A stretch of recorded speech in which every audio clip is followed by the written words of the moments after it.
Olá, sejam todos bem-vindos, bem-vindas. Mais um episódio do Cada Caso um Case. Muito feliz com o convidado de hoje. Queria aproveitar e agradecer todo mundo que manda mensagem, feedbacks. Estou muito feliz com as pessoas que estão acompanhando e eu tenho certeza que vocês vão adorar o episódio de hoje. Antes de eu contar um pouco sobre meu convidado, eu queria agradecer os apoiadores e patrocinadores do Cada Caso um Case. Então, queria começar pela Agência New Varejo, pela Namera Joias, pela Bluesoft, a Bizi, que chegou, uma água com gás com frutas, que está fazendo parte a partir de agora do Cada Caso um Case, o Elas do Varejo, a Horus, a Shopper2B e a XL Consultoria. Obrigada, sem vocês a gente não teria a oportunidade de estar aqui entrevistando e conhecendo pessoas tão interessantes. Bom, eu queria introduzir meu convidado. Eu queria dizer que ele é pai da Isabel, ou da Bel, para algumas pessoas. O Frederico, do Guilherme e do Hugo Júnior. Ele é casado com a Laura. O aniversário dele está chegando, dia 16 de outubro, e ele é do signo de Libra. E para quem não sabe, uma das características desse signo é a capacidade de enxergar os dois lados de uma situação e também a habilidade de mediar conflitos. Eu acho que ele precisou usar algumas dessas habilidades durante a vida profissional. E falando da vida profissional, ele é sem dúvida uma das pessoas mais reconhecidas, um dos profissionais mais reconhecidos do varejo. Sua experiência e vivência em grandes empresas, seja como executivo ou como conselheiro, fez ele colecionar histórias incríveis e que a gente vai querer ouvir algumas delas hoje. Queria dizer também que ele é em maiúsculo, o cara que trouxe o capitalismo consciente para o Brasil. Um tema super relevante e que cada vez precisa ser mais disseminado. Eu estou muito feliz de receber no Cada Caso um Case, Hugo Bethlen. Seja muito bem-vindo. Bruna, super obrigado. Excelente introdução. Eu devia ter anotado para poder multiplicar, né? Maravilhosa, até muito elogiosa demais. Imagina. Eu estou muito feliz. Queria dizer que eu ganhei um presente aqui. Depois a gente vai falar um pouco mais. E realmente, eu acho que a gente tem uma história. Eu conheço o Hugo desde quando eu comecei a atender o Pão de Açúcar, e tem uma história super legal da participação dele. Então, tenho realmente um carinho pela forma como eu atendi lá no Pão de Açúcar.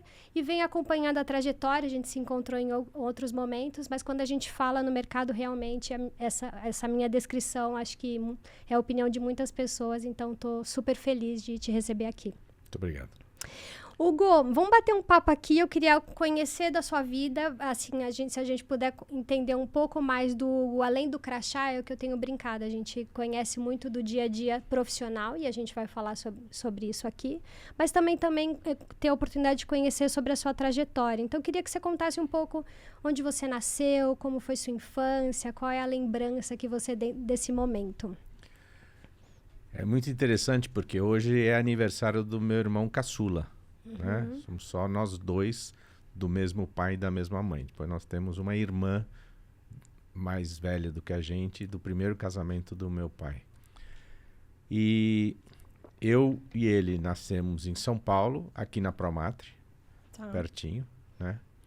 E logo cedo, ele com 2 anos e eu com 4 anos, meu pai, que tinha sido general e embaixador do Brasil na Bolívia e no Paquistão foi uma história muito fora da caixa, porque o Paquistão ficou independente da Índia e, na época, Getúlio Vargas era o presidente e disse para o meu pai, o Hugo, que também era Hugo, né? Nenhum diplomata de carreira quer ir para lá, eu preciso de um militar, né? Você topa? Ele falou, bom, né, vou. Ele falou assim, não se preocupe, daqui a 6 meses eu lhe tiro, né? Isso foi maio ou junho de 54. Em agosto ele se matou. E aí esqueceram, não tinha WhatsApp, não tinha e-mail, mas esqueceram meu pai lá no Paquistão. Muito bem. Então, meu pai veio, depois dessa jornada, servir em São Paulo, quando conheceu minha mãe, que era paulistana, né? Ele carioca. Tá. Fizeram uma família, nós dois nascemos. Nessa idade, 4 e 2 anos, meu pai então tinha saído do exército, tinha ido para a reserva do exército e acabou assumindo a liderança de um grupo internacional que na época se chamava Rearmamento Moral. Hoje esse grupo ainda existe. Por acaso eu recebi uma mensagem hoje da pessoa que lidera no Uruguai, mas existe uma sede no Brasil, em em Petrópolis, né? E chama IDEM, ou seja, Iniciativas de Mudança. Então, daquele rearmamento moral. E naquela época, a gente tem que lembrar que o mundo estava vivendo uma Guerra Fria, muito ativa, né? Oriente contra Ocidente, né? Capitalismo contra comunismo.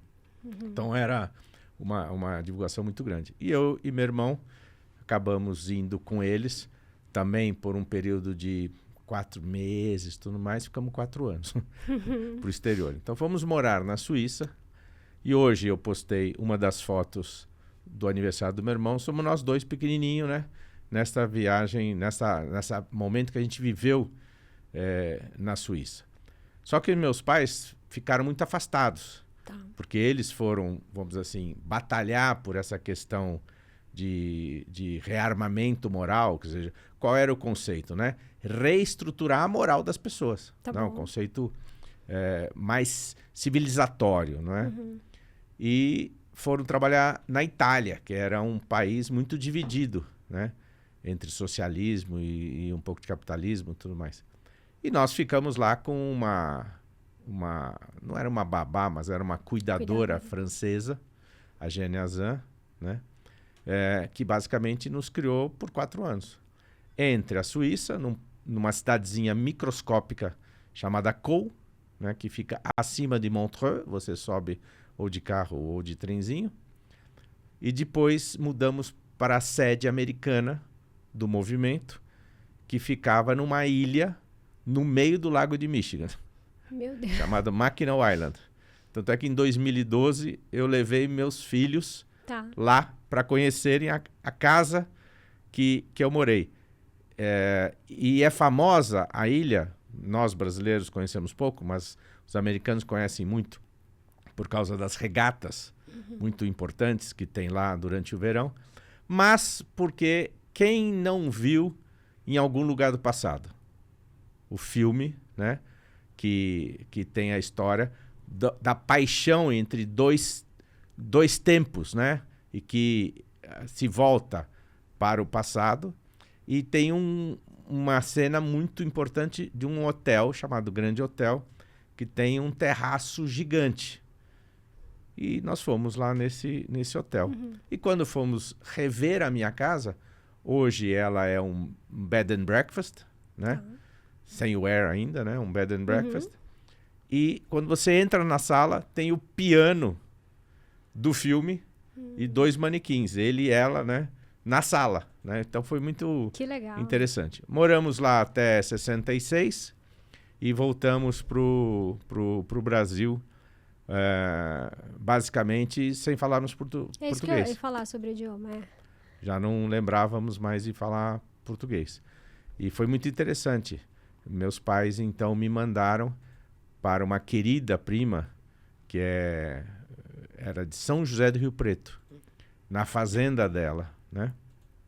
E nós fomos para lá aprender português e aprendemos pircorococor, né? Porque então não aprendemos nem português nem inglês. E ela lembra de uma frase muito minha que era assim: ah, que bonito aquele bezerro voando. Não, era besouro, né? Mas era voando e colocando as palavras no sentido do inglês, né? Depois a gente tinha uma casa, eu nasci, na verdade, quando eu nasci eu morava no Morumbi, quando o Morumbi era absolutamente nada. Mato. O que tinha, basicamente, era o Palácio do Governo, que originalmente ia ser a sede da USP. Hoje a Fundação Oscar Americano, que era a casa do Oscar Americano, ele vivo lá. Meia dúzia de casas, a gente morava ali numa dessas casas. E acabamos voltando para lá, quando meus pais então decidem se separar. E Que idade? eu tinha 10. Eu tinha 10 anos, mais velho, né? Menino, né? Ficamos com minha mãe. Então, uma separação unilateral. Ela sofreu muito nessa história, né?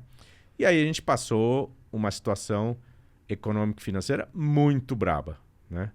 De muita dificuldade. Por sorte, nós conseguimos estudar sempre em bons colégios usando bolsa, né?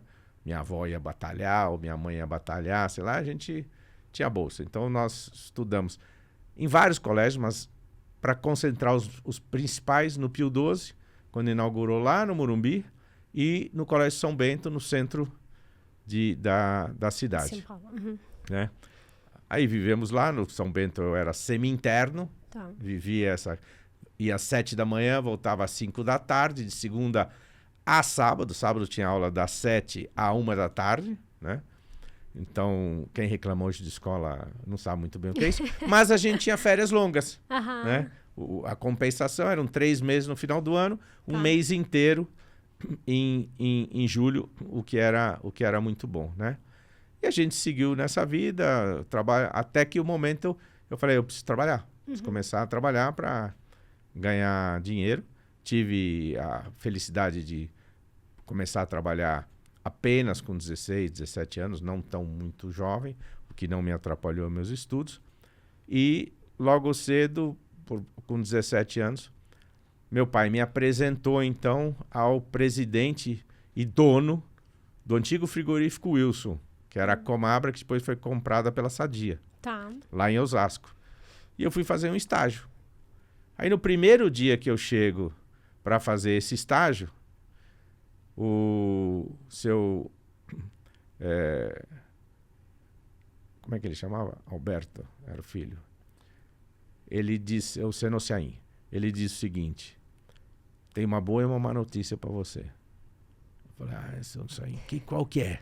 Ele falou assim, acabamos de pedir concordata, que para quem não sabe, era RJ, certo? Recuperação Judicial. Eu falei, bom, mas isso é ruim? Ele falou, é ruim, né? Talvez a gente tenha que demitir muita gente, tenha que acertar, mas você está entrando aqui agora. Eu falei, então, qual que é a boa, né? Tem alguma boa? Ele falou assim, meu filho estudava nos Estados Unidos, administração de empresas, e eu falei para ele, acabou o estudo nos Estados Unidos, vem para o Brasil e vem trabalhar, vem me ajudar. E eu tinha preparado para ele, tinha pedido para o RH preparar para ele um estágio para sucessor, um estágio de filho. E ele não vai poder executar, então você faz. Uau! E aí eu tive o privilégio de conhecer a fundo o que era uma indústria alimentícia, né? Pensem na BRF hoje em dia, era igual. Uma indústria alimentícia de enlatados, de cortes, de produção de todos os tipos de animais de 4 patas, né, comestíveis, né, vamos dizer assim. Quer dizer, o boi, o porco principalmente, né, a parte de aves era muito fraca ou praticamente não tinha. E terminado isso, ele me pergunta, o RH me pergunta, muito bem, passou um ano e eu fazia relatórios. Eu anotava tudo no caderninho. Até hoje eu tenho essa mania. Hoje é no iPad, mas eu anotava tudo num caderninho, né? Aí eu chegava à noite em casa, tinha comprado, né, uma tábua de compensado, onde eu sentava numa poltrona, botava as pernas para cima num banquinho e botava a tábua de compensado apoiada de tal maneira que ficava uma prancha, né? Pegava minhas anotações e pegava uma coisa que a geração de hoje não conhece muito, que é fantástico, gente. É uma impressora, né? Que é sem fio, não precisa de Wi-Fi, certo? E que você digita e já sai escrito nela, né? Chamada máquina de escrever. Né? E era uma Olivetti 22. E eu passava horas da madrugada escrevendo relatório. E fazia books desse tamanho assim, para entregar para ele, que ele ficava encantado. Ele lia, ele falou, pô, você conhece mais a minha empresa do que eu. Que legal. Né? E no final, quando me perguntaram, e aí? Para que área você quer ser efetivado? E eu olhei e falei assim, para auditoria interna. E os caras não entenderam nada. Assim, pô, O cara conheceu a empresa inteira. Tem área de produção, tem área de exportação, tem a área comercial, tem a área muito mais glamurosa, né, do que a auditoria interna. Mas, na verdade, Bruna, sabe o que me atraiu? E eu já comecei a aprender isso sobre liderança. Não foi a área, foi o líder. O cara, o Sidney, que era quem chefiava aquele departamento. Tá. Muito bem, entrei nisso. E, em paralelo, né, eu, como filho de general, meu pai, naquela época, obviamente, arrumou a minha dispensa do serviço militar. Né? Mas eu estava inconformado. Eu queria, né, queria fazer servir. alguma coisa, queria servir. E aí, o que eu fui fazer? Eu descobri um curso tipo CPUR, né, que é o curso de formação de oficiais para o Exército, chamado EFORM, que é a Escola de Formação de Oficiais da Reserva da Marinha, que ficava no Rio de Janeiro e que, por acaso, em vez de ser 9 meses seguidos, como é o CPUR, que você atrapalha basicamente 1 ano da sua vida, ele era durante 2 anos nesses tais períodos de férias longos. 3 meses no final do ano, 1 mês em julho, 3 meses no final do ano, outro mês em julho, e se formava. Tá. E eu me formei nesse processo como o 01 de turma. Para quem não sabe, aquela história do governo anterior, o 01, eu era o 01 dessa turma, ou seja, o comandante aluno, e me formei nisso, e com isso eu ganhei uma viagem de volta ao mundo. Que legal. Né? No navio escola chamado Cisne Branco, né? E só que, o que aconteceu? Nesse inteirinho, eu estava na faculdade já. Tá. Fazendo que curso? Fazendo administração de empresas diurno, na FMU. Né? Então, eu estudava de manhã, catava minha BMW, né? Minha Brasília muito velha, certo? E ia lá para Osasco, onde eu tinha a formação lá da Comabra. E, em paralelo, nas férias, eu tinha essa liberdade de poder não estar no emprego e estar na Marinha, fazendo o curso de formação de oficiais da Marinha. Nesse interim, aparece lá na faculdade a Arthur Andersen, uma empresa americana de auditoria, que infelizmente não existe mais, recrutando gente. E eu falei, bom, a única coisa que eu conheço mesmo é auditoria. Arthur Andersen nunca tinha ouvido falar na vida, só conhecia a Price. Preenchi uma ficha. Preenchi uma ficha e fui para minha formatura da Marinha, onde eu me colei. Seu inglês era colei excelente, grau, colei grau, fui formado, tudo mais, né, como primeiro aluno da turma. E terminou, eu peguei o orelhão, né? Para quem não sabe também, era um celular sem fio, porque você não via o fio, né? Você só falava com ela, com ficha. E liguei para minha mãe do Rio e falei assim, e aí, mãe, tudo bem? Eu acho que eu vou tirar uma semana e vou para Búzios, né? Tem algum recado? Ela falou, tem, um tal de Arthur te ligou. E eu parei e falei assim, Arthur, porra, não conheço nenhum Arthur, né? Mas dá o telefone. Ela deu o telefone, eu liguei, Arthur Andersen. Eu falei, meu Deus, eu preenchi uma ficha aí. Ele falou assim, o processo já acabou. Ai, meu Deus. O processo já acabou. Mas qual é o seu nome mesmo? Aí eu falei meu nome. Ele falou, peraí que tem uma oportunidade aqui. Você consegue estar aqui amanhã para uma entrevista? E eu lá no Rio. E eu falei, Búzios, acabou Búzios. Peguei a BMW e subi na Dutra para São Paulo. E fui para as entrevistas e acabei sendo contratado. Muito bem. Ao ser contratado, eu então vou para o curso de formação básica de auditoria, que leva 1 mês. E depois disso eles te soltam nos clientes. E eu, como cheguei atrasado no processo, não tinha mais lugar em auditoria, que era o glamour, não tinha mais lugar em tax, que também era glamour, e tinha lugar num departamento pouco conhecido chamado Small Business, que só lidava com empresas pequenas, e eles falavam, olha, tem uma vantagem aqui, você vai ter que aprender a fazer tudo, né? Mais do que provavelmente numa empresa muito grande. Foi, tá bom.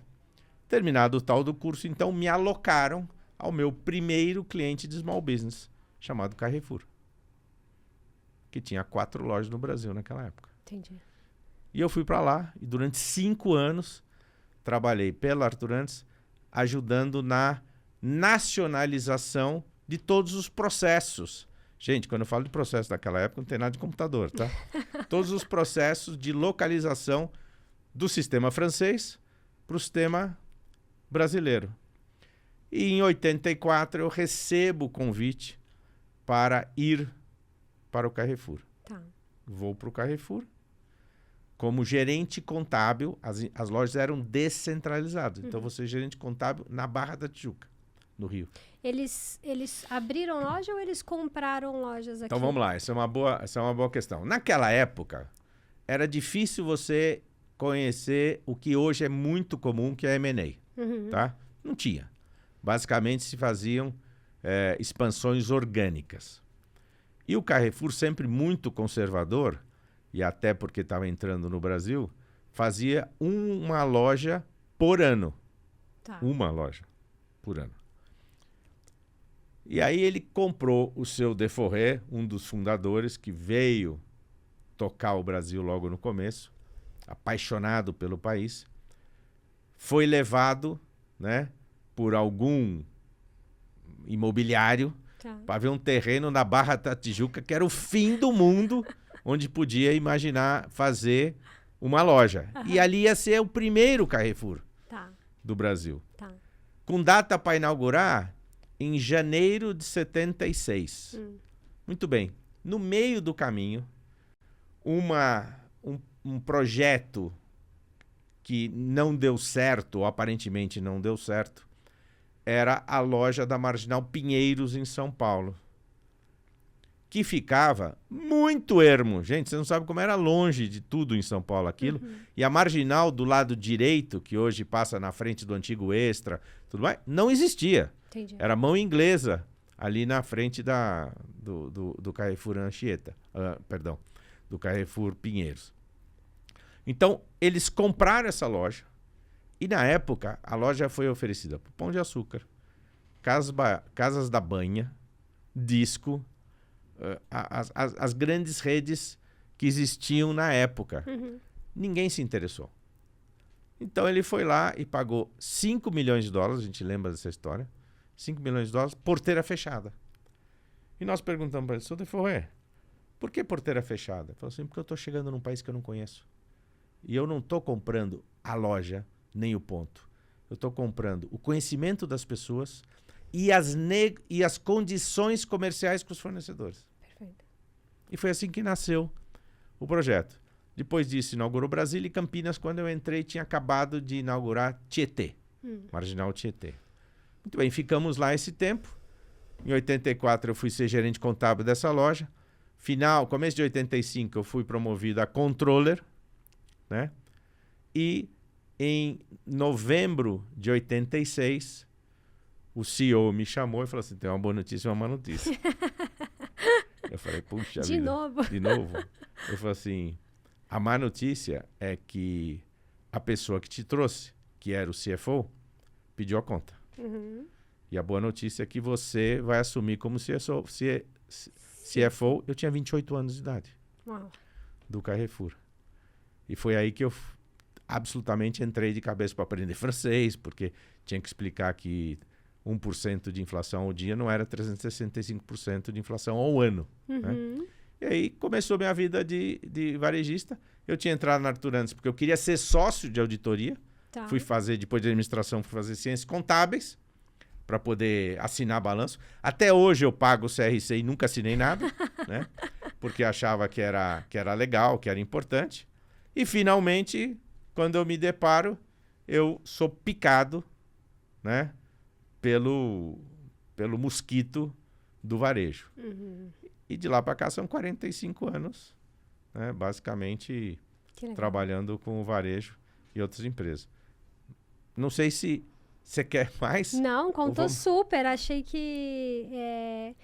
Eu acho que essas conexões que a gente tem na infância justificam e ajudam muito. Eu não sei qual era a presença ou qual era a atuação que você tinha fora quando era Arthur Andersen, porque o inglês, sem dúvida, foi importante naquele momento para você poder... Eu não sei com o Carrefour se ele tinha abertura para falar inglês, porque normalmente francês... Foi aí que eu fui aprender francês. Mas talvez esse olhar de que você aprendeu dessa... me fugiu a palavra, dessa organização, tem uma palavra, dessa disciplina do Exército, nesse olhar de processos, desse contáveis, te ajudou para seguir esse caminho, até que você chegou no varejo, que aí as portas se abrem. E aí, tô entendendo que você viveu outras posições que além do CFO dentro do varejo, então, né? Essa posição que você conta é muito gozada, porque quando eu entrei na Arturantes, eles falaram assim, eu preciso de uma foto 3x4. E a única foto que eu tinha era fardado da Marinha. Tá. De oficial da Marinha. Então, lá chamavam pelo sobrenome. Então, era o Bethlen. E os amigos começaram a criar um apelido, que era o General. Né? Então, o general pra cá, general pra lá. Mas, eu acho que a disciplina militar sempre foi muito boa, porque ela aumenta muito o nível de responsabilidade. Por exemplo, se nós analisarmos o processo israelense, né? Onde homens e mulheres têm que obrigatoriamente fazer serviço militar, né? Homens 3 anos e mulheres 2 anos, e depois cada um tem que fazer mais um ano, né, de intercâmbio internacional. Eles voltam para aos 24 anos, aos 23 anos, ir para a faculdade. E aí eles já sabem o que querem. Entendi. Eu entrei na faculdade com 17 anos, não tinha ideia do que eu queria. Eu vejo os jovens hoje cada vez menos sabendo o que querem. Então, eu acho que o lado disciplinar, né, do serviço militar ajudou muito. Por outro lado, me criou uma pessoa com pouco jogo de cintura naquele começo de carreira. Tá. Muito rígido, muito preto no branco, certo? O que me causou vários problemas de relacionamento. Entendi. Que eu tive que ir moldando ao longo de todos esses anos. E isso foi uma grande escola. Eu passei como CFO 6 anos no Carrefour.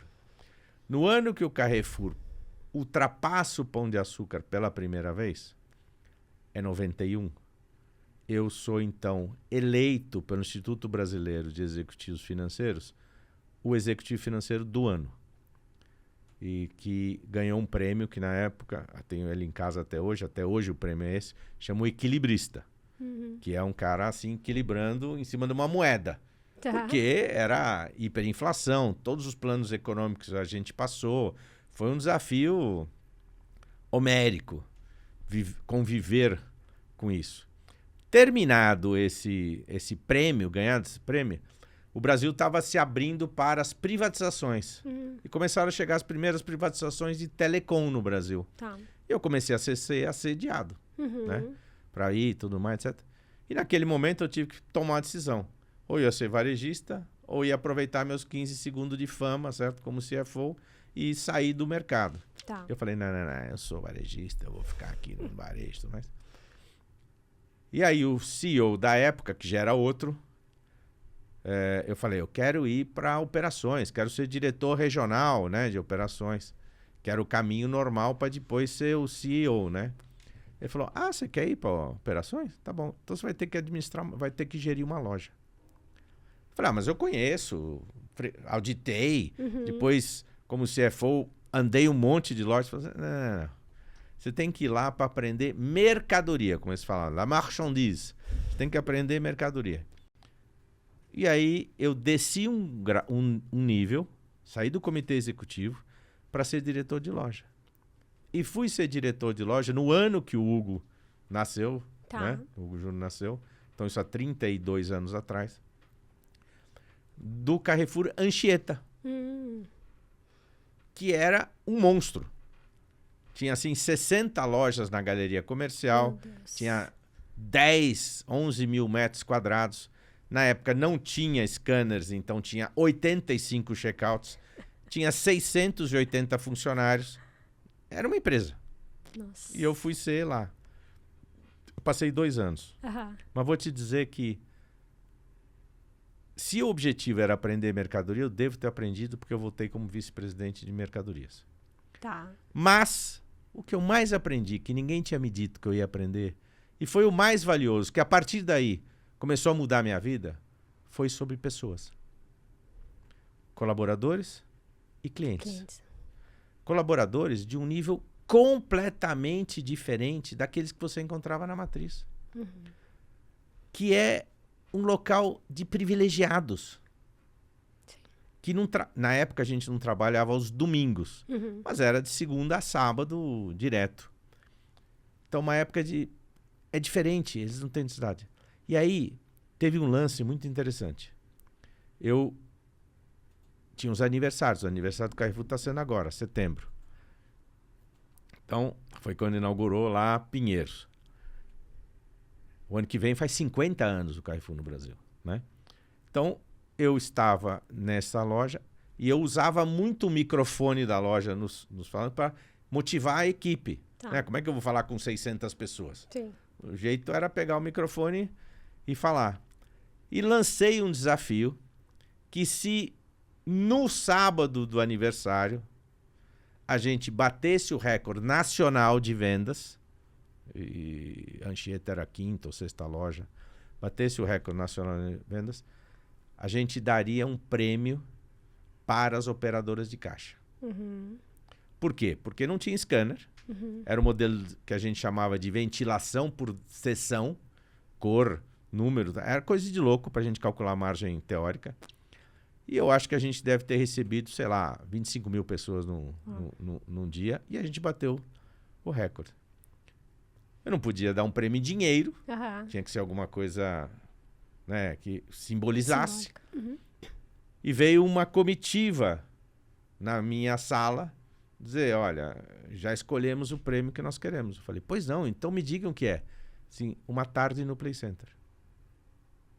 Eu falei, isto? Só isso? Não, é tudo isso. Esse é o nosso sonho. Com prazer. Fui lá, mandei comprar, sei lá, 100 ingressos do Play Center, 100 passaportes da alegria.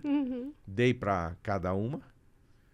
E passado um mês, elas apareceram lá na sala de novo. Eu falei, e aí, tudo bem? Como é que foi a experiência do Play Center? Eu falei assim, nós não fomos ainda. Eu falei, como vocês não foram ainda? Se a gente não tem dinheiro para condução nem para lanche. Isso é o pessoal de loja. Aí nós alugamos o ônibus, demos lanche, certo? E elas foram se divertir. Mas esses são aprendizados que você jamais esquece. Aí voltei para a matriz como vice-presidente de mercadorias não alimentos. Foi a época que a gente implantou os postos de gasolina, que não existiam no Brasil. Implantamos seguro de vida, seguro de vida não, seguro de carro, um monte de coisa. E aí eu fui para ser, depois de ter ficado 2 anos nessa função, fui ser transferido para ser o vice-presidente comercial de alimentos, que sempre era o departamento maior. E uns 6 meses depois, o terceiro CEO dessa minha jornada me chama logo de manhã, umas 9 horas da manhã, falou, eu queria falar do seu futuro. Falei, mas de novo, acabou de mudar de cargo e tudo mais. Falei assim, é que você não tem mais futuro aqui. Me mandou embora. Então, em 10 minutos, eu destruí 12 anos de Carrefour como colaborador e mais 5 como auditor. Eu estava arrasado. Eu lembro que a Laura foi me buscar na matriz do Carrefour. Eu tirei todas as minhas coisas, né? Botei num carrinho de compra. A gente usava terno ainda na época. Eu parecia um coitado chorando no meio da rua, né? Com o carrinho lá, com os meus pertences pessoais. Até que ela foi me buscar. Sem explicação. E eu falei, puxa vida, o que a gente vai fazer? Não sei, é final de ano, isso era novembro. É final de ano, nunca aconteceu comigo, nem sei por onde começar. Né? A gente está bem financeiramente, vou dar um tempo. Vamos conhecer Ilhabela? Já tinha dado errado em Búzios, né? Vamos conhecer Ilhabela? Ah, vamos. Aí comprei Ilhabela, isso era uma segunda, comprei Ilhabela para quarta, quinta, sexta, sábado, né? Quantos filhos você já tinha nessa época? Já tinha, não, só tinha o Hugo e o Guilherme. Tá? Aí comprei Ilhabela, já tinha Isabel, mas não sabia da existência da Isabel. A história da Isabel vai chegar, tá? Aí, simplesmente, eu falei, mas o que a gente vai fazer e tudo mais? Não, vamos para Ilhabela, vamos esquecer, vamos refrescar e tudo mais. E no dia seguinte, na terça-feira de manhã, me toca o telefone fixo. Gente, a gente não tinha celular que era muito divulgado, a gente tinha WhatsApp, nem pensar. SMS também não existia, sabe? Toca o telefone fixo, Beto Sicupira, né? Do 3G. E me diz, Hugo, soube o que aconteceu com você. Vem pra cá agora. E a sede deles, que na verdade chamava na época GP Investimentos, né? Era ali na Faria Lima. Tá. Junto com o Banco Garantia, que era no andar de baixo. E eu fui pra lá, ele falou assim, Hugo, eu não sei o que você vai fazer aqui, mas daqui você não sai mais. Então pode escolher. Ir para Americanas, na época, ser o CFO. Eu falei, não, já vim de CFO e tudo mais, morar no Rio, não. Ele falou, ó, tem um negócio aqui. Abriu como se fosse um papiro colorido, que os americanos chamam de Bird's Eye. Hoje a gente conhece como 3D, né? Que é feito em nanquim, com cores e tudo mais, que era uma visão aérea, imaginada, de um parque temático. E ele falou, esse aqui é o parque temático Play Center. O que você acha disso? A gente não tem nada. É do zero. O que tem é esse papel. Você topa botar isso de pé? Falei, topo. Então vai conversar com o Marcelo Gutlas, que é o presidente e dono do Play Center, para ver se ele te aprova. E eu fui para lá, Marcelo me aprovou, e eu voltei já como CEO do que hoje é o Hop Hari. Tá. Na época, a gente fez toda a estruturação financeira, né? Malinha debaixo do braço, projetor desse tamanho, a mala era um negócio horroroso, né? Laptop que os caras ficavam malucos de ver como é que aquilo pode ser um computador e tudo mais. E começamos a fazer um roadshow para buscar dinheiro dos fundos de investimento. Fizemos 110 roadshows em um ano e levantamos 140 milhões de dólares na época, quando a moeda era 1 para 1. Já teve 1 para 1. Sim. Né? E começamos a construção. Viajei o mundo inteiro para comprar equipamentos, né? Com consultores americanos. Não entendia nada do negócio. Eu fui aprender um monte de coisa nessa época. Comprar equipamentos, fazer o negócio, começar o processo de montagem de novo. E enquanto a obra estava construindo, não tinha inaugurado ainda, o Beto me liga de novo e falou assim, olha, compramos o SES Supermercados. Você não quer vir para cá? E eu fui para lá para ser o diretor comercial na época. E entrei como diretor comercial. E ele falou, não, a gente vai vir aqui, você sabe como é que é, fundo de investimento. Nós compramos essa empresa, ela fatura 400 milhões, daqui a pouco ela vai faturar 1 bilhão, aí a gente vai vender, vai ganhar um dinheiro, você vai fazer parte do negócio, papá. Mas isso vai levar uns 2 anos, No mês seguinte, eles venderam a empresa para o grupo Jerônimo Martins de Portugal. Sim. E o Jerônimo Martins chegou aqui. E aí trouxe um monte de portugueses, tudo mais, e ali chega o seu Alexandre Soares dos Santos, que era o dono do Jerônimo Martins, numa mesa em U, grandona, e ele fala assim, quem é fulano, quem é fulano, quem é Hugo? Eu falei, sou eu. Muito bem, vocês ficam, o resto tá demitido. Desse jeito. Foi um negócio assim, Meu gritante. Deus. Eu falei, cara, é essa empresa que eu vou me meter, né? E foi aí que a gente começou, onde eu mais aprendi também sobre negociação. E acabei me especializando como comercial em negociação, né? Que legal. Então foi esse o processo. Depois, passado 2 anos, a GP me chama e diz, olha, nós vamos sair do negócio. Você quer vir com a gente? E eu de novo falei assim, não, quero ser varejista, certo? Eu não vou continuar aqui, vou ficar com os portugueses. E aí, passados 6 meses, os portugueses mandaram embora. Falaram assim, então, você não serve para nós, nosso estilo não é esse. Não é esse. Tá? E aí, depois, pelo Pão de Açúcar, eu comprei o Sé. Né, entrando lá. Saí de lá, disse assim, o que eu vou fazer da vida? De novo, né? O que eu vou fazer da vida? Chegou a Ilha Bela ou não? Nunca não foi, fui. Não foi. Não, depois eu vou contar quando eu fui. Búzios eu fui no GPA quando eu fui presidente das Sendas no Rio, Sim, que tinha loja. Sim. Ilha Bela eu fui num aniversário meu de uns 7, 8 anos atrás, pela primeira vez. Nunca Meu tinha Deus. ido. Mas muito bem. Nesse processo, né, eu fico com 3 opções. Ir para o Pão de Açúcar, Uhum. que tinha uma vaga para diretor de perecíveis. Tá.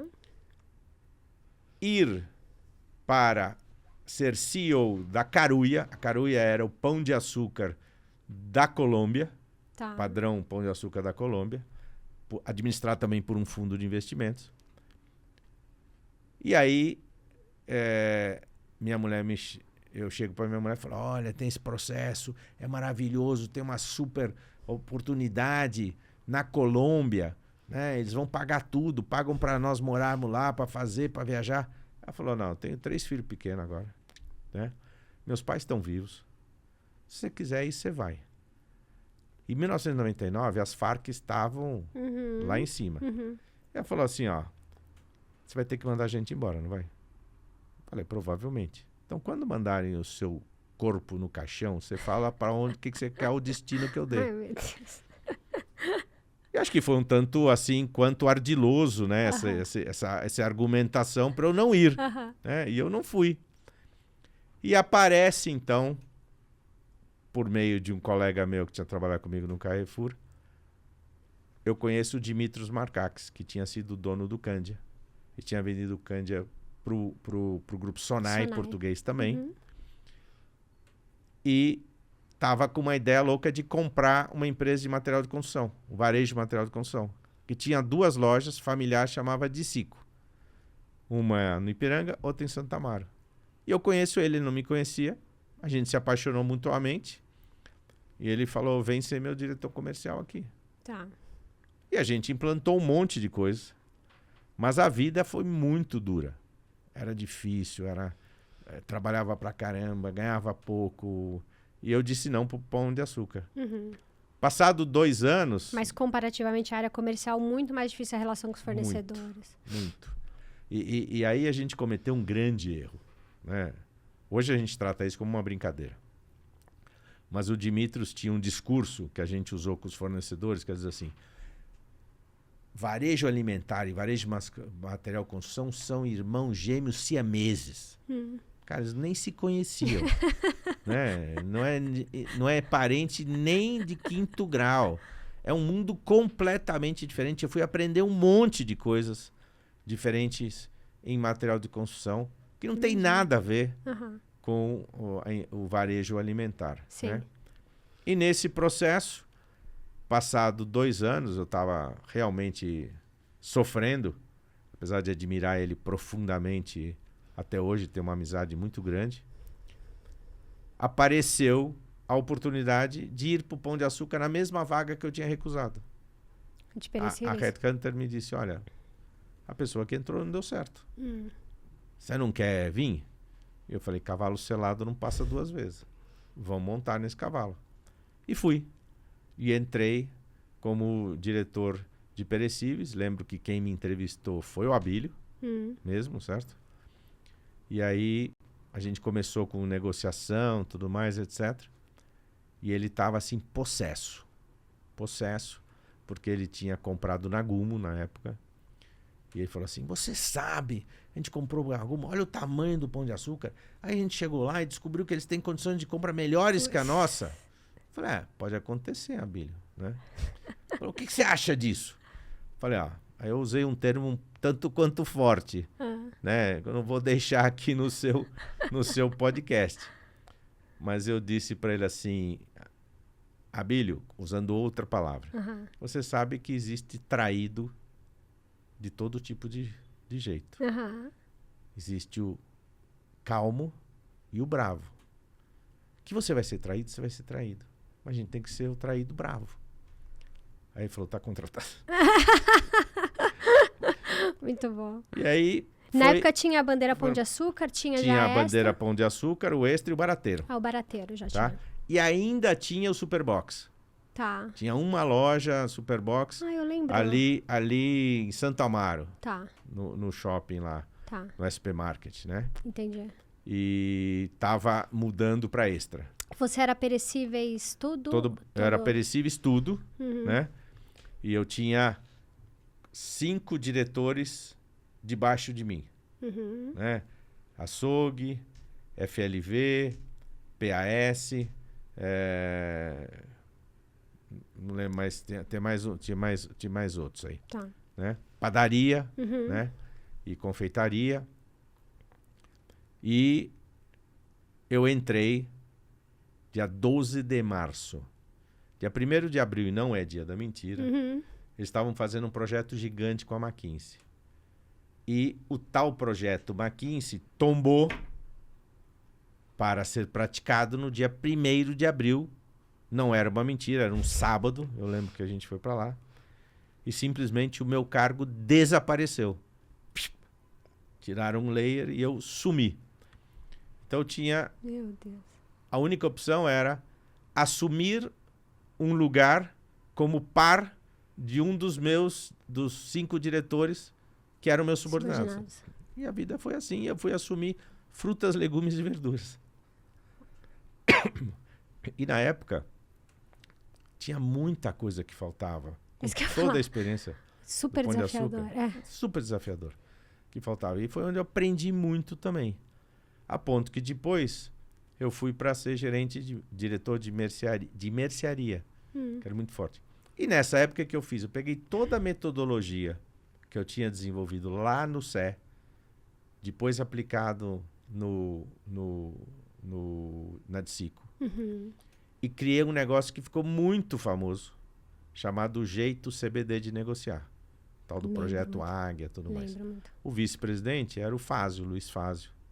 Né? E eu era o diretor que ele me delegou a desenvolver isso. E a gente fez a formação completa de todos os times. Né?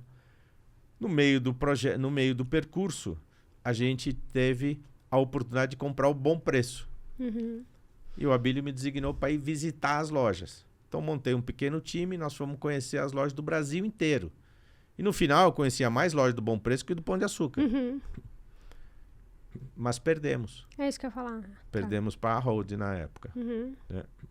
Foi frustrante. Passa um tempo, aparece a oportunidade de fazer a fusão com o Sendas no Rio. E o Abílio me manda de novo conhecer as lojas de lá. E aí, um dia ele me liga e falou assim: e aí, Hugo, como é? Tá bom? É igual ao Bom Preço? Eu falei assim: igual, não é. Mas é o seguinte, imagina um cavalo, manga larga, que foi maltratado. Ele tá magrinho, num terreno baldio, com uma cordinha. Mas se a gente for lá, der ração para ele, der uma boa lavada, uma escovada, tudo mais, eu acho que ele pode... Então se prepara, porque se a gente comprar, você vai ser o jockey. Ele falou exatamente isso. E deu o que deu. Dezembro de 2003, a gente fez a fusão e eu fui assumir como CEO da Sendas. E aí a gente tinha o barateiro. Só um parênteses, que nessa transição eu vivendo, né? Porque eu vivi Pão de Açúcar de 2000 a 2005. Pronto, foi esse período. E quando teve a aquisição do Sendas, eu passei aí uma vez por mês pro Rio para eu poder apresentar os resultados para vocês. Exatamente. Da bandeira. Vivi muito esse momento. Esse momento foi muito marcante também, porque é outra coisa. Gente, vocês não sabem o que é trabalhar no Rio. É outro mundo, né? Então nós tínhamos lojas na Zona Norte e na Zona Sul. Quando eu cheguei e fui fazer uma escuta nas lojas, qual foi a primeira coisa que eu vi sobre aquele negócio que eu contei sobre como é o funcionário da loja? As operadoras de caixa da Zona Norte ou da Baixada me disseram: seu Hugo, por que nós não temos aula de maquiagem nem de cabelo como as operadoras da Zona Sul têm? Então, esse tipo de segregação era latente. Entendi. A gente não podia deixar isso acontecer, e esses foram alguns dos desafios que a gente viveu lá. E aí decidiram então que juntaríamos o barateiro às Sendas, porque as Sendas tinha loja classe AB e tinha loja CD, mas tinha mais CD, pela expansão que ela tinha feito. E a primeira coisa que a gente fez foi fazer uma pesquisa com o barateiro. Hoje, o Renato Meirelles, que é do Locomotiva, super conhecido e tudo mais, ele tinha o Data Popular. E nós resolvemos fazer um projeto de Semana Popular na Casa do Consumidor de Baixa Renda. Tá. Por quê? Nós, Bruna, com todo respeito, temos um negócio chamado arrogância intelectual brabo. E com isso a gente acha que quem não teve oportunidade sabe muito menos. Uhum. E na verdade sabe muito mais. Uhum. Né? Então nós fomos viver Criatividade. um dia na casa desses clientes de baixa renda. Para quê? Para entender como ele pensava, como ele escolhia o produto, quando ele ia fazer compras, qual o veículo que ele usava para fazer compras, quanto ele comprava, e o que era relevante para ele. E foram aprendizados maravilhosos, espetaculares. E uma das coisas que a gente ouviu muito é que o nosso barateiro era muito ruim. Né?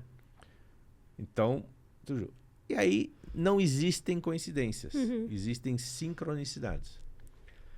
Muito pouca gente lembra que quando houve aquele movimento de 91, que o Carrefour passou pela primeira vez o Pão de Açúcar, eu do lado do Carrefour só olhava o meio copo cheio. Certo. Eu não olhava o meio copo vazio, que eu vim aprender depois.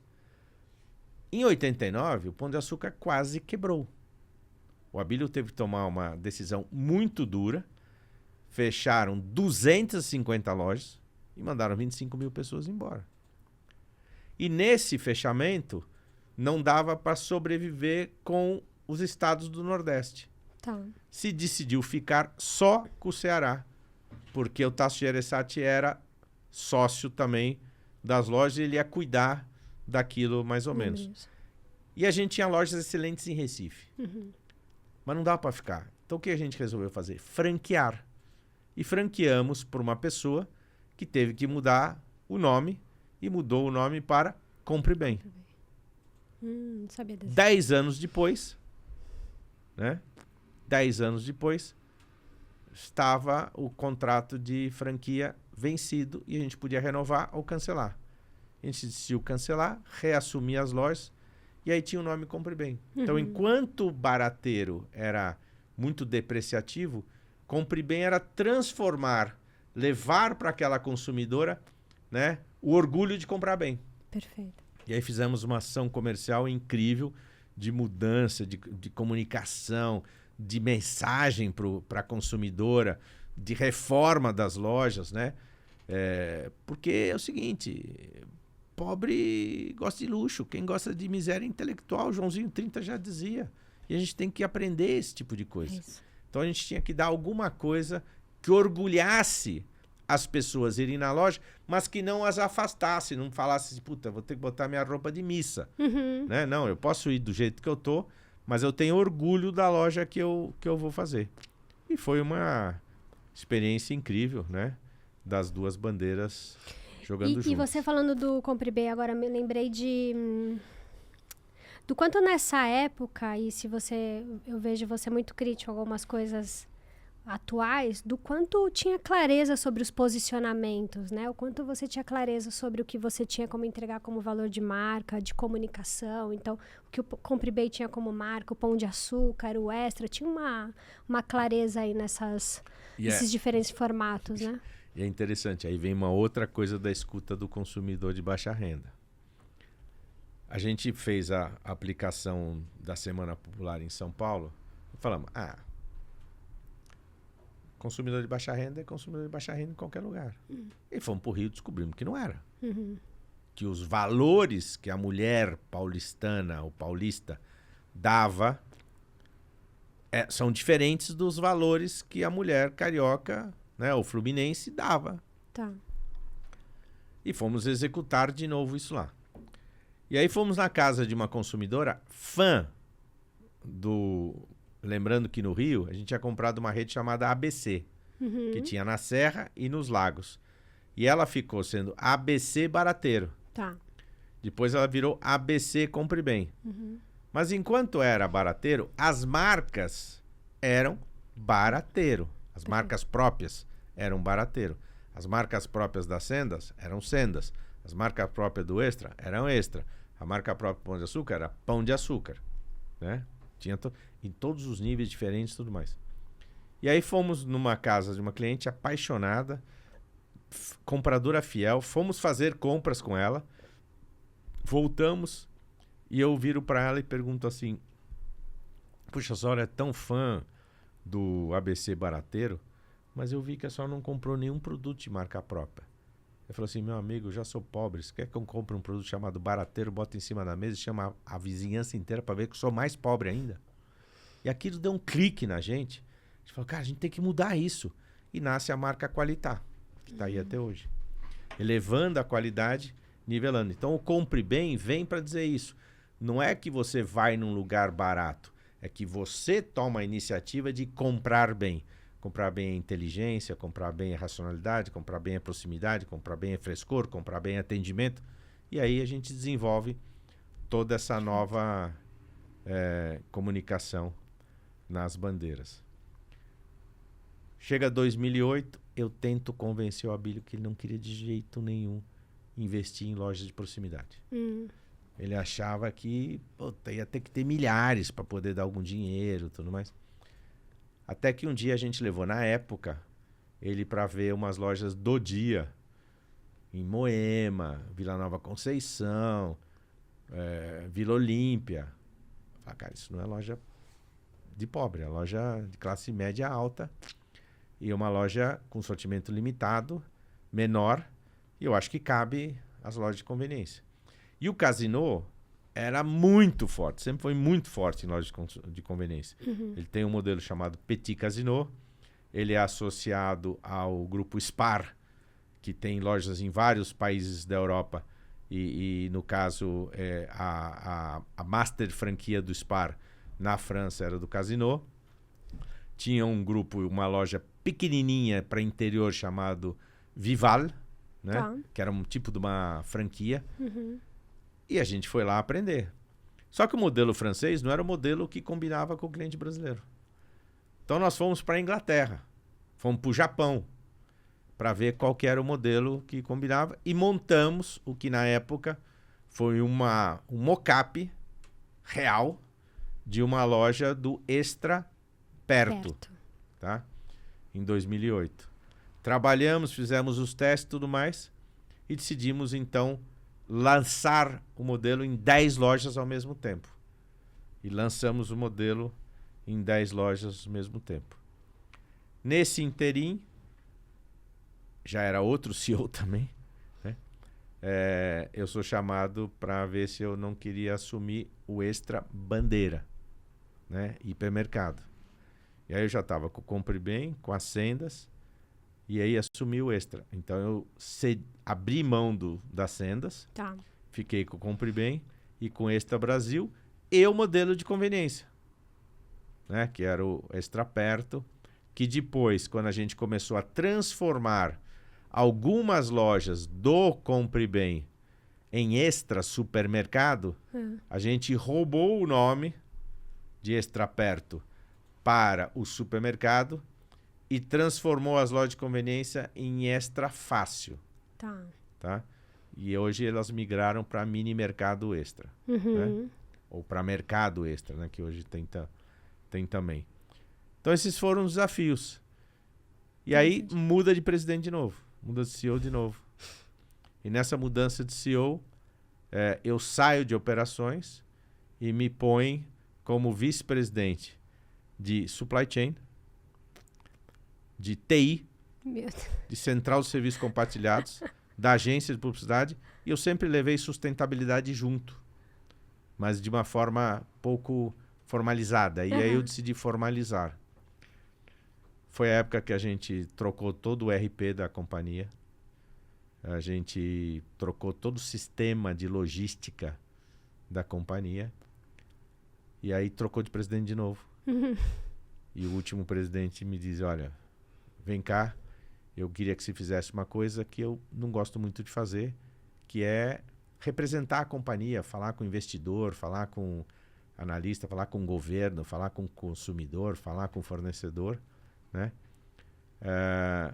Mas não como um diretor de relações com investidores, mas sim com a voz do CEO da companhia, né? Um vice-presidente falando. E foram meus últimos 2 anos no Pão de Açúcar. Quanto tempo no total? 12. Nossa, mas parece que foi uma vida. E foi, né?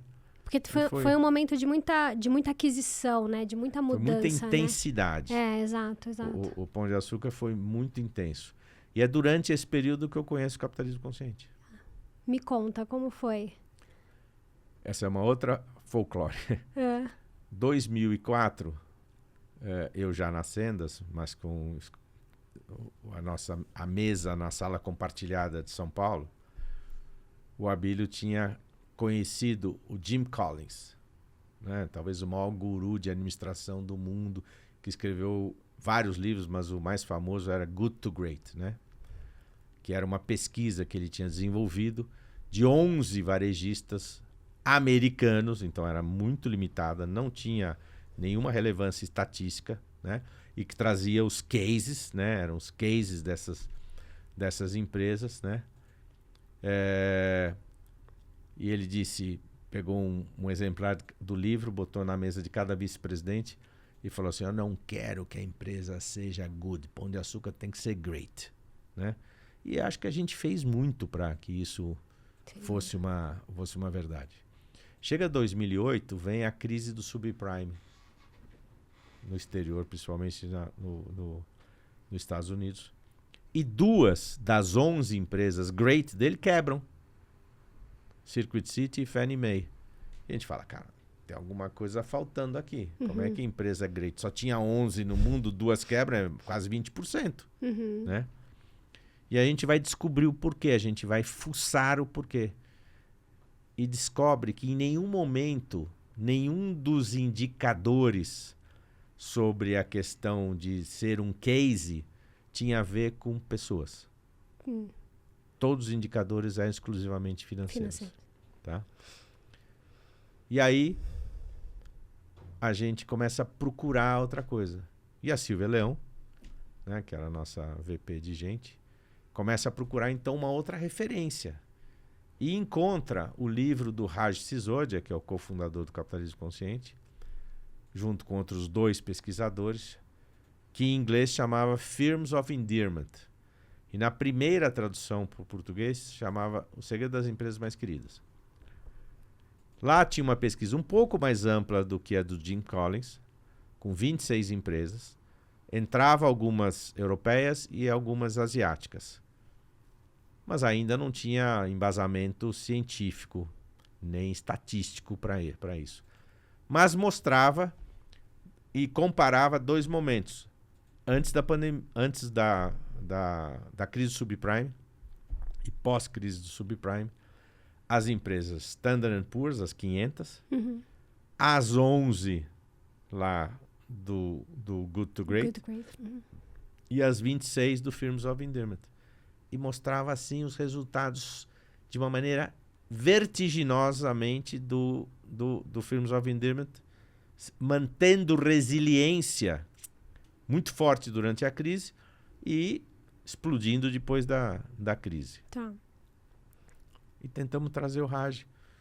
A Silvia lembra que tentou negociar com ele um tempão, ele não queria vir para o Brasil, não sei lá. Bom, conseguimos trazer ele para fazer um in-company no Pão de Açúcar. O Pão de Açúcar bancou para ele vir para cá. E aí eu conheci o Raj.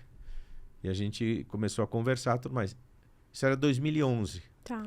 2012, a gente consegue convencer o Capitalismo Consciente lá fora, aí num evento deles anual, em Boston, e levamos a diretoria executiva inteira, né? E fazemos com que o Abílio faça a palestra de encerramento do evento, baseado no livro dele, Caminhos e Escolhas. E a gente foi para lá e conheceu, então, o outro cofundador, e aí tudo a ver com varejista, que era John Mack, fundador e CEO do Whole Foods, durante a vida. Ele deixou em 2022 agora, durante a vida. E aí começamos a nos aproximar mais.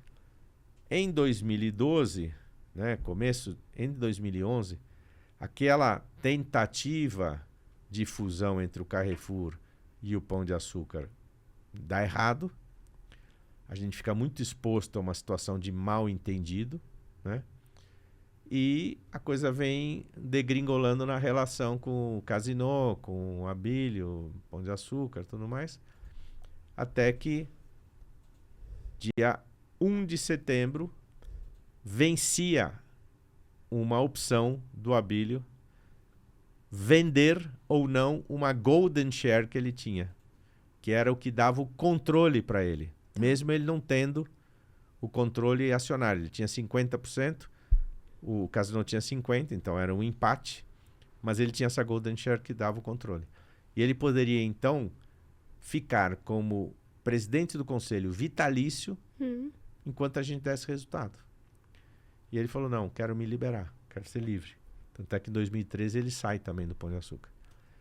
E nesse dia eu falei, cara, esse Pão de Açúcar não vai ser mais o mesmo. Então saiu eu, a Silvia e o Caio Mata no mesmo dia. Tá. E cada um foi para um canto.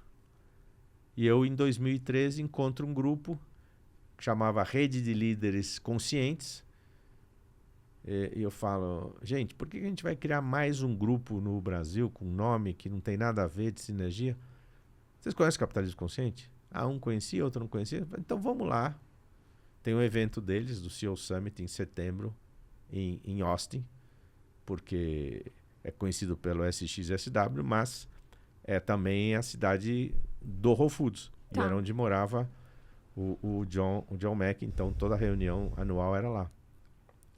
Fomos para lá, participamos do congresso. Terminado, fomos falar com o Raj, fomos falar com o John, fomos pedir licença para abrir a filial no Brasil. Na época só existia uma filial estrangeira, que era na Austrália, que inclusive não existe mais. Tá? E de lá para cá são 11 anos tocando o Capitalismo Consciente, que me traz uma visão muito mais humanizada, né? Muito mais sustentável, de todo jeito de liderar, que é o que eu venho fazendo. E aí, nesses períodos, eu acabei me formando e me especializando em conselhos.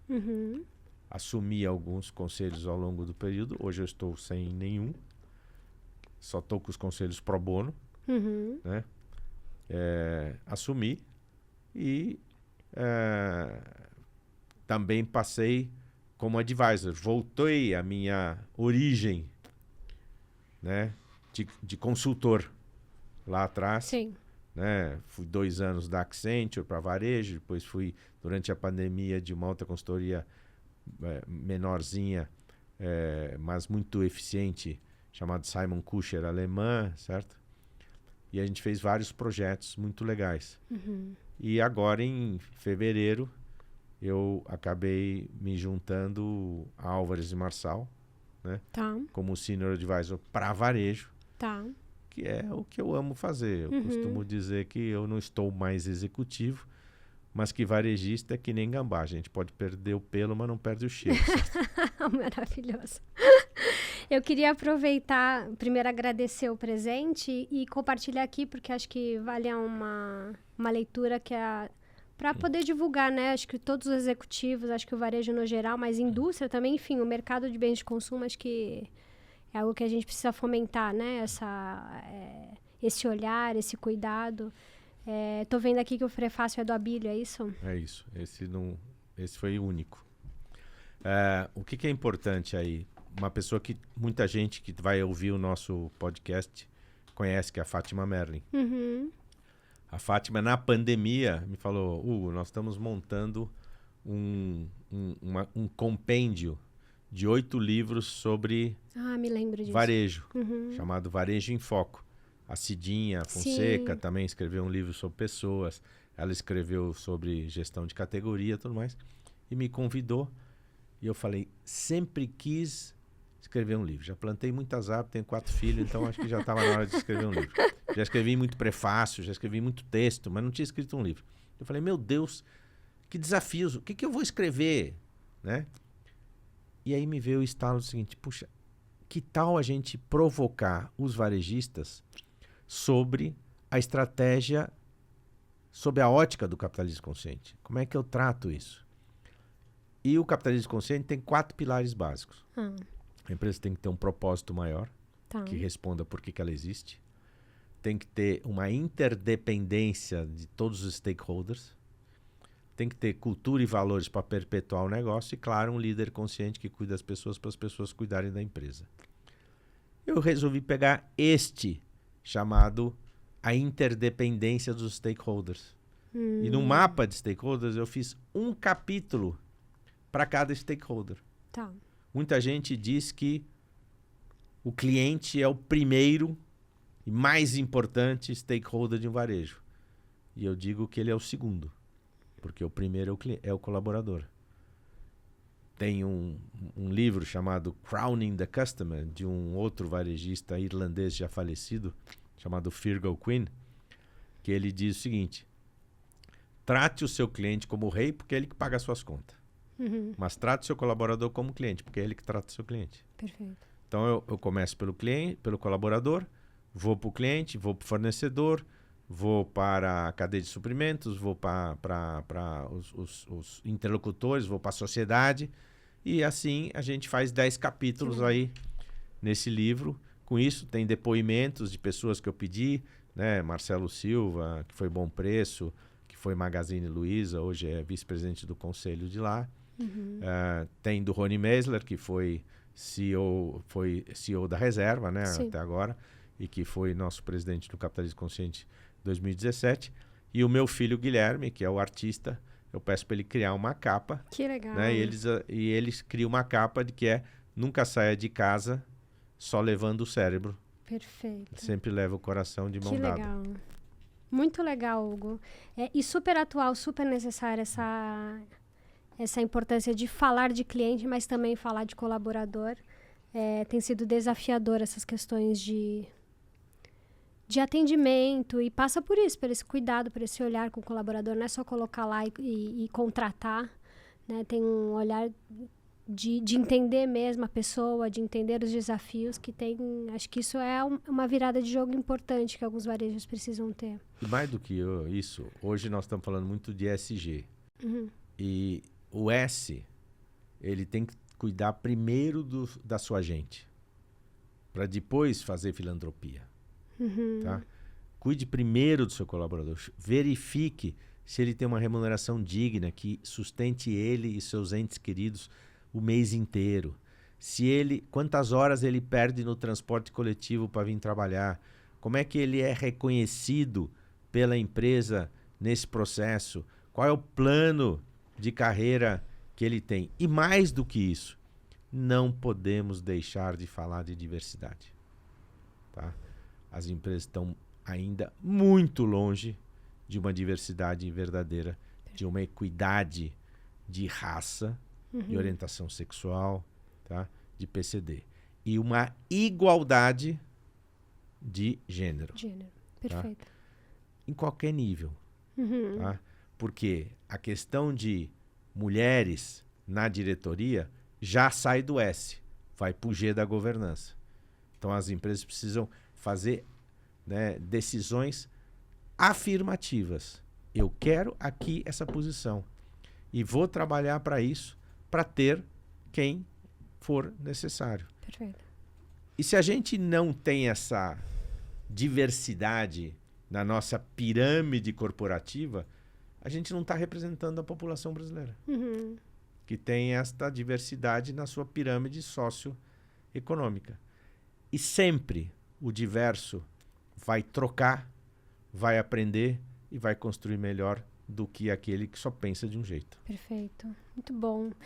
E Hugo, me conta, quais são os o Hugo tem planos para o futuro? Como que... Sempre. Sempre. Sempre, né? Eu acho que a gente não pode parar, né? Eu acho que não existe a possibilidade de parar. E hoje os planos são fazer a sucessão da presidência do Capitalismo Consciente de forma estruturada, depois de 2026, que é o meu terceiro mandato termina, né? Eu não quero fazer carreira de presidente do capitalismo consciente, né? Tem que ter a sabedoria, né, de buscar gente que possa me substituir melhor do que eu fui. Temos uma CEO maravilhosa, uma mulher, certo? Profissional, a Daniela Garcia, que está fazendo um trabalho brilhante e ela vai continuar nesse processo. Estou agora como Senior Advisor trabalhando em varejo, né? Então é uma coisa que me apaixona, né? De eu poder voltar a botar a mão na massa. Não sou executivo, né? Nem posso dar palpite lá, vai lá e faz, certo? Não dá. Quando eu fui ser conselheiro, uma das coisas que eu aprendi com muita dificuldade foi que quando você é executivo, você é pai ou mãe. Quando você é conselheiro, você é avó ou avô. Entendi. É uma boa Você definição. Assim, ali tá errado, mas você fala com a tua filha ou com o teu filho e ele que vai decidir se vai dar a ordem para mudar. Excelente definição. E é difícil. Principalmente quando você é uma pessoa muito executiva, como eu sempre fui. Mas é um modelo, é um aprendizado, é um desafio, né? Nisso existe uma conciliação toda do mundo que está mudando agora. Uma coisa que eu não falei, que eu prometi que ia falar, é sobre a Isabel. Né? A Isabel foi uma filha gerada quando eu tinha 19 anos. E eu só fui saber da existência dela quando eu estava lá no Hopi Hari. Ela com 20. Tá? E imediatamente a gente fez o teste de paternidade, né? Deu e eu assumi. Se aproximou. Me aproximei. Né? Foi um processo complicado, porque você está com uma família, um Sim. núcleo estruturado, né? E o meu sonho sempre foi o que ela tem hoje, ou seja, o núcleo dela. Né? Ela construiu uma linda família, tem 2 netos, né? O Gabriel e a Luísa, já com 15, 10 anos, né? Tem um marido ótimo, que é o Acácio. E quando a gente pode, a gente está sempre juntos e estamos trabalhando para construir essa relação. Ela com os irmãos é ótimo. Foi todo um processo também e está indo muito bem. E agora eu estou vivendo o esvaziamento do ninho, né? O Hugo já saiu de casa, o Guilherme saiu de casa esse ano, né? O Frederico ainda tá lá, né? Tocando, mas daqui a pouco, ele está com 27, daqui a pouco aos 30 ele vai sair também. E a gente tem que repensar a vida. Eu e a Laura, né? Já estamos casados há 35 anos, pretendemos continuar por muitos anos ainda. E vocês fazem viagens incríveis, A gente viaja muito de forma planejada, estruturada. A última que fez foi o Japão, que foi lindo. Maravilhoso, né? Eu me inspiro bastante, né? A gente olha bastante as viagens. Meu filho tem muita vontade de conhecer o Japão, então tudo que você postava eu mostrava para ele. Vale muito a pena. E com planejamento é tudo possível. Tudo é possível. Lá eu fui e vim com 4 grandes aprendizados. A cultura japonesa, o respeito, o cuidado, a sustentabilidade, a educação, imbatíveis. A cultura religiosa, que são 2 religiões que convivem em plena harmonia, o budismo e o shintoísmo, né? A cultura arte, que eles gostam muito de arte, então a gente foi ver muitas obras de arte, né? Para fazer. E, obviamente, a gastronomia, né? De uma forma diferente do que você está acostumado a ver comida japonesa no Brasil, sabe? Sim. Então é uma coisa muito legal e eu gosto de poder depois compartilhar com as pessoas para que elas viajem com a gente, né? Legal. E dessa vez foi a primeira vez que eu não postei nada durante a viagem. Eu esperei concluir e a cada dia eu soltava uma pílula de um dia. Que legal. Né? Para fazer. Você precisa escrever um livro sobre sua vida. Não sei se vai ter audiência, mas eu acho que sim.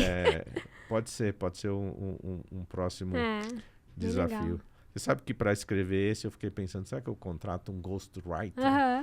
Eu falei, não, tem que ser eu mesmo, certo?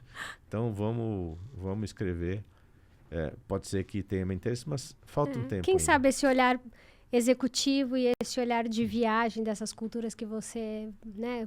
Você nem acabou nem falando, mas você teve a viagem lá de quando você saiu do exército, que você teve a viagem ao mundo. Tem muita história para contar. Tem.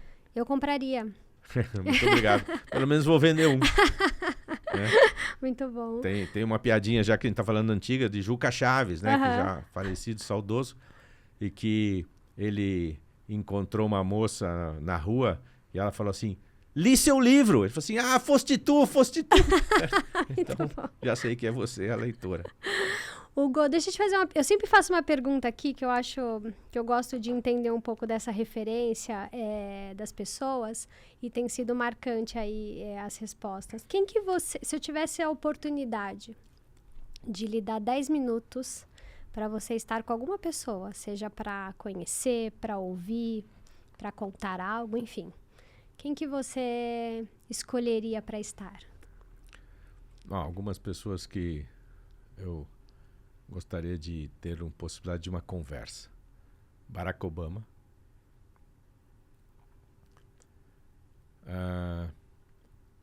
Na época que ele estava vivo, eu tive a oportunidade de estar com Kofi Annan na casa dele. Que legal.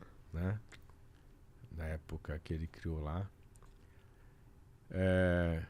Tive o privilégio de conviver com a Abílio, conhecer John Mack, que criou o Whole Foods. Conheci o Jim Sinegal, que era o cara que criou o Costco. Né? Tive uma boa relação com ele. Então, acho que em termos de exemplo de homem público, né?